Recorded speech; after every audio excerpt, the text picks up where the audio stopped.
మా ఆయన చేతి వంటలో ఇది షుగర్ పేషెంట్లకి చిన్నపిల్లలకి కూడా చాలా చాలా మంచి ఫుడ్ తయారు చేస్తున్నాను. అది షుగర్లెస్ రైస్ అనమాట. అవి తినమంటే పిల్లలు తినరు కదా. షుగర్ పేషెంట్లు ఏమో బీపీ పేషెంట్లు ఈ రైస్ తినమంటే తినరు. కానీ ఇలా చేసినట్లయితే ఎవరైనా ఇష్టంగా తింటారు. తక్కువ ఐటమ్స్లో 5 మినిట్స్లో అయిపోయేలాగా మనం తయారు చేసుకుందామండి. పొట్టు దీని బియ్యం అనమాట. కడిగేసుకొని శుభ్రంగా పెట్టుకున్నాను. దానిపైన మిల్లిమేకర్ నానబెట్టుకుంటున్నాను. ఇదిగోండి అల్లం, పచ్చిమిర్చి, ఉల్లిపాయలు, ఎగ్స్, కొత్తిమీర, టమాటా, ఆల్ ఐటమ్స్, బిర్యానీ సరుకులు, గరం మసాలా. ఇంతే సింపుల్ ఐటమ్స్ కానీ టేస్ట్ బాగుంటుంది. 5 మినిట్స్లో అయిపోతుంది.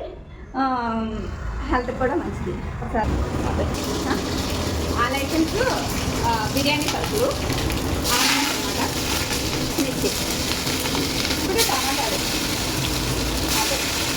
ఇలా వేగిన తర్వాత ఆయిల్ అంతా కొంచెం పక్కన జరుపుకొని మిల్ మేకర్ కొంచెం వేగిన తర్వాత ఎగ్స్ వేపుకోవాలి. మనకి ఎన్ని కావాలంటే అన్ని వేసుకోవచ్చు. కాకపోతే నేను ఒక 4 వేస్తున్నాను, 5 వేస్తున్నాను. సాల్ట్, కొంచెం కారం, కొంచెం గరం మసాలా, కొత్తిమీర వేసుకోవాలి. సరిపోతే ఇప్పుడు చూసుకోండి. రైస్ వేసేసుకోండి. పెట్టిన తర్వాత ఒక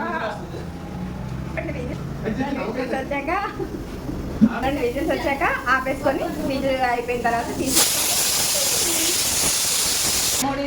2 విజిల్స్ వచ్చినాయి అంటే మీరు ఆవ తీయకుండా ఉంచేయాలి. ఆవ తీయకుండా ఉంచినట్లయితే 2 విజిల్స్ సరిపోతాయి. ఒకవేళ ఆవ తీసేద్దాం అనుకుంటే 3 విజిల్స్ వచ్చేలాగా ఉంచుకోండి. చూడండి ఫ్రెండ్స్ ఎంత బాగా వచ్చిందో పొడిపొడిలాడుతూ. కొంచెం కొత్తిమీర వేసుకోండి మీకు కావాలనుకుంటే. అవసరం లేదనుకుంటే మీ ఇష్టం, ఆపేయండి. ఆల్రెడీ వేసాం కాబట్టి. చిన్నపిల్లలు తినే బీపీ వాళ్ళు, షుగర్ వాళ్ళు కూడా తిన్న ప్రాబ్లం రాని బిర్యానీ అనమాట. మీకు నచ్చినట్లయితే లైక్ చేయండి, షేర్ చేయండి, సబ్స్క్రైబ్ చేయండి. Okay, thank you.